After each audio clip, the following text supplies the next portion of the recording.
우리나라 자동차 시장 중에 유독 철옹성처럼 느껴지는 게 있습니다. 보통 선택지가 진짜 하나밖에 없거나 다른 브랜드가 건들지 못하고 있거나 아니면 건들더라도 이렇다 할 성과가 없어서 벽을 못 깨는 시장이 대부분입니다. 대표적인 게 미니밴 시장이라고 할 수 있습니다. 우리나라 미니밴 시장은 카니발의 무대라고 볼 수 있죠. 전체 점유율 80% 이상을 차지할 뿐만 아니라 다른 회사가 벽을 전혀 못 뚫고 있는 시장 중 하나입니다. 가격도 그렇고 국가적 혜택도 카니발을 위한 게 가득하거든요. 그런데 이제는 이야기가 달라질 수 있을 것 같습니다. 쌍용차가 카니발을 견제해주길 바라고 있었는데 이건 좀 늦어지고 있고요. 대신 수입차 브랜드 하나가 카니발급 신차를 하나 출시하겠다고 선언했습니다. 가격을 보니까 기대해도 될 것 같습니다. 어떤 차인지 그리고 이 차가 끼칠 영향까지 쉽고 빠르게 정리해드리겠습니다. 인터넷 가입이라면 당신은 아정당을 떠올리지 않을 수도 있습니다.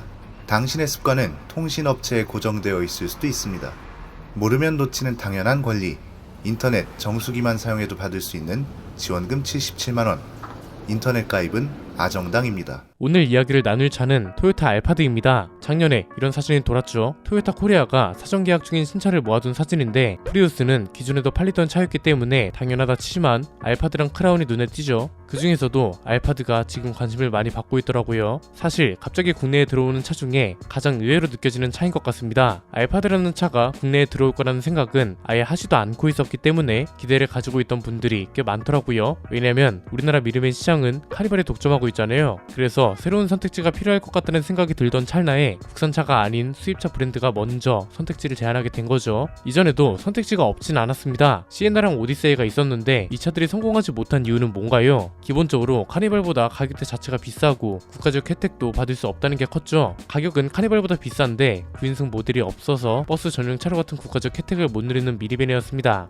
이런 것들 때문에 북미에서는 잘 나가지만 한국에서는 카니발이라는 벽이 막혀서 판매량도 안 나왔던 거죠. 그런데 알파드는 조금 다릅니다. 오늘은 사실 알파드가 기대되는 이유라기보다는 알파드를 통해서 국내 미니밴 시장, 카니발의 신차 전략 이런 게 달라져야 한다는 걸 깨닫는 시간이 되었으면 합니다. 첫 번째는 알파드의 국내 출시가 시장에 끼칠 영향입니다. 사실 알파드도 시에나랑 오디세이처럼 국가적 혜택이랑은 거리가 먼 차입니다. 7인승 모델이 기본이기 때문인데 중요한 건 가격입니다. 기존에는 수입 미니밴들이 무조건 카니발보다 비쌌잖아요. 그런데 알파드는 일본에서 기본 가격이 3,400만원부터 시작하고 7,200만원까지 범위 자체가 넓습니다. 그래서 기대가 되는 겁니다. 우리나라의 최고급 모델만 들어오진 못할 겁니다. 이 소리는 3,000에서 4,000만원대 주력 모델을 삼을 가능성이 높다는 건데 가격대가 이렇게 된다면 토요타가 진짜 틈새 시장을 잘 공략하고 있다고 볼 수 있는 겁니다. 자, 요즘 현대기아차 가격 상승 요인을 분석하면서 자동차 시장 자체가 다시 구성되고 있다고 했던 거 기억하시나요? 기존에는 대중 브랜드와 프리미엄 브랜드 이렇게 두 가지로 나뉘었다면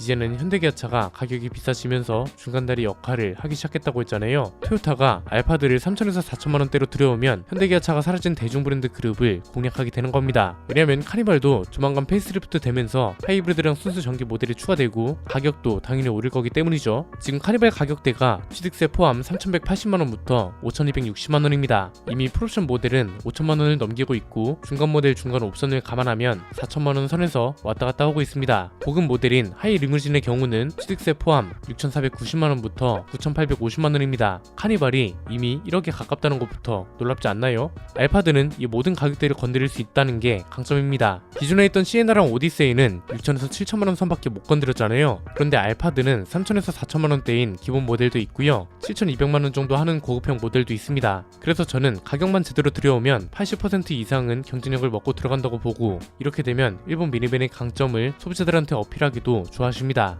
아마 시에나랑 오디세이 타보신 분들은 아실 겁니다. 카니발이랑 다르게 미니밴이라는 느낌이 아예 안 들고 승차감 같은 것만 보면 거의 세단에 가깝거든요. 특히 시에나는 특유의 부드럽고 푹신한 승차감이 인상적이라서 이런 매력 때문에 찾는 분들도 상당히 많습니다. 알파드도 비슷합니다. 약간 해외 시장에선 보급형 벤츠로 통합니다. 벤츠한테는 V클래스가 있잖아요. 아마 벤츠 미니밴 타본 분들은 아시잖아요. V클래스나 스프린터나 승차감을 보고 타는 차는 아니란 말이죠. 그래서 해외 시장에는 알파드가 V클래스보다 승차감이 앞선다는 평가도 있고 가격은 30에서 40% 저렴하다는 게 매력 포인트라고 하는 거죠. 2.5 가솔린 모델을 중심으로 하이브리드 모델도 있고 3.5L V6 모델도 있고 2륜구동하고 4륜구동 모델까지 구성도 굉장히 다양합니다. 외관은 스타리아 같이 승합 미니밴 같은 느낌인데 막상 또 타보면 세단 같은 느낌이 오묘한 차입니다. 그래서 중국이나 동남아 시장에서는 장거리나 골프장을 갈 때 최적화된 특화되어 있는 럭셔리 밴으로 통하고 있고 국내에서는 카니발 리무진하고 비슷한 느낌이라 가격만 잘 받쳐주면 잘 팔리지 않을 이유가 없는 차란 거죠.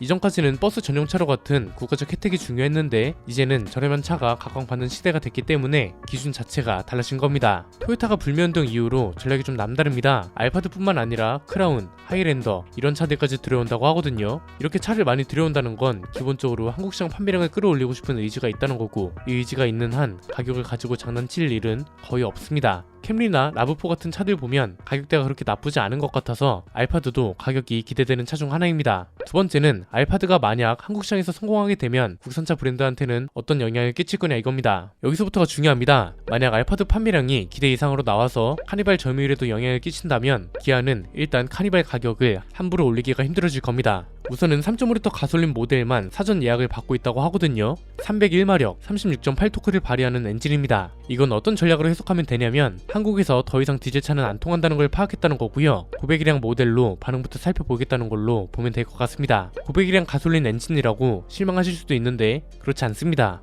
카니발도 지금 3.5L 가솔린 모델이 있잖아요. 원래는 디젤 수요가 90% 이상이었는데 작년에는 전체 판매량 중에 46%를 차지했습니다. 이제는 디젤보다는 900이량 가솔린 수요가 확실하게 치고 올라왔던 거죠. 시장이 이렇게 바뀌고 있다는 걸 인식해서 V6 가솔린 모델부터 들여오고 시장 반응이 괜찮으면 하이브리드랑 4륜구동 모델도 순차적으로 도입하지 않을까 싶습니다. 이런 이상적인 방향으로 성공을 한다면 카니발은 풀체인지 때부터 고민이 시작될 겁니다. 페이스리프트 모델까지는 가격을 올릴 수밖에 없습니다. 왜냐면 이미 다른 차종들 가격이 오르고 있고 페이스리프트 모델은 아무리 늦어도 올해 하반기에는 출시가 될 거란 말이죠. 이미 어느 정도 가닥이 잡힌 상태라 가격을 갑자기 확 내릴 순 없을 겁니다. 문제는 그 다음이란 거죠. 풀체인지 될 때는 이미 하이브리드가 주력 모델이 되어 있을 거고 전기차도 이번에 추가된다고 하는데 기존처럼 가격을 올리게 되면 경쟁 모델이 있기 때문에 점유율을 상당 부분 내줘야 하거든요.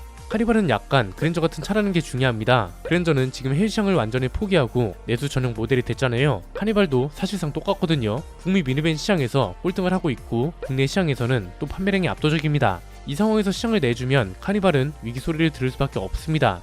여기에 쌍용차도 이 빈틈을 노리고 9인승 미니밴을 출시할 겁니다. 이미 쌍용차는 후속 미니밴을 개발 중이고 빠르면 2025년 안에는 출시할 수 있을 것 같거든요. 제2의 토레스가 될 여지가 충분합니다. 토레스는 디자인이나 가격 덕분에 상위권을 차지할 수 있었고 쌍용차를 향한 응원 여론까지 시너지를 내면서 판매량을 쭉 유지해오고 있는 겁니다. 미니밴 모델도 마찬가지입니다. 디자인하고 가격만 잡으면 성공할 수 있다는 걸 알파드가 먼저 증명해준 셈이 되는 거고 가격을 너무 많이 올려버리면 안 팔린다는 걸 증명하는 꼴이 되기 때문에 잘 차려진 밥상에 숟가락만 얹으면 된다는 거죠. 세 번째는 만약 알파드가 한국 시장에서 성공하지 못한다면 이때는 어떤 현상이 벌어질 거냐 이겁니다. 일단 알파드가 실패했다면 그 요인은 무조건 가격이 있다고 보시면 됩니다. 앞에서 말씀드렸던 이상적인 방향이 뭐였나요? 만약 알파드가 상반기에 출시된다고 하면 V6 모델로 반응을 어느 정도 지켜본 다음에 올해 안에 하이브리드 모델도 들여와야 한다는 거였죠. 가격대는 3천에서 4천만원대에서 놀고 7천만원이 넘는 모델은 아예 별도로 카니발 하이 리무진하고 경쟁하면 됩니다.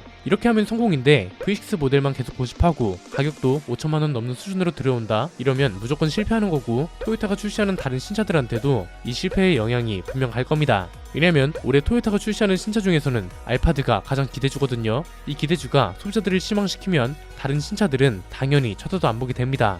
이렇게 되면 다시 한번 한국 미니밴 시장은 카니발밖에 안 된다는 걸 증명해주게 되는 거고 국산차 시장 단위로 보면 쌍용차 같은 다른 브랜드한테는 모험이 되는 거죠. 알파드가 가격 전략도 이상적으로 세우고 도입할 수 있는 모델들도 다 도입했고 이 덕에 성공을 했다는 건 성공할 수 있는 가격대, 성공할 수 있는 모델 전략 이런 것들을 모두 검증하게 되는 거란 말이죠. 그런데 이 과정이 없으면 쌍용차는 완전 모험에 뛰어드는 겁니다. 한편으로는 기아가 카니발 가격을 마음 놓고 올릴 수 있도록 기회를 주는 거나 다름없습니다. 만약 토요타가 모든 전략을 총동원했는데도 판매량이 저조하다면 국내 미니밴 시장은 역시 국가적 혜택도 중요하다는 걸 증명하게 되는 겁니다. 우리나라는 미니밴의 활용성이나 승차감보다 버스 전용 차로나 세제 혜택이 더욱 중요한 시장이 된다는 거죠. 이렇게 되면 소비자들뿐만 아니라 카니발한테도 그리 좋지 못한 시장이 되는 겁니다. 사실 카니발 크기 정도면 7인승이 가장 적당합니다. 9인승 타본 분들은 아시잖아요. 시에나, 오디세이, 퍼시피카 이런 차들이 괜히 7인승, 8인승으로 나오는 게 아닙니다. 카니발도 결국 세제 혜택 같은 특혜 말고 자동차 자체로서 성공할 수 있는 요인을 찾아야 하는 단계거든요.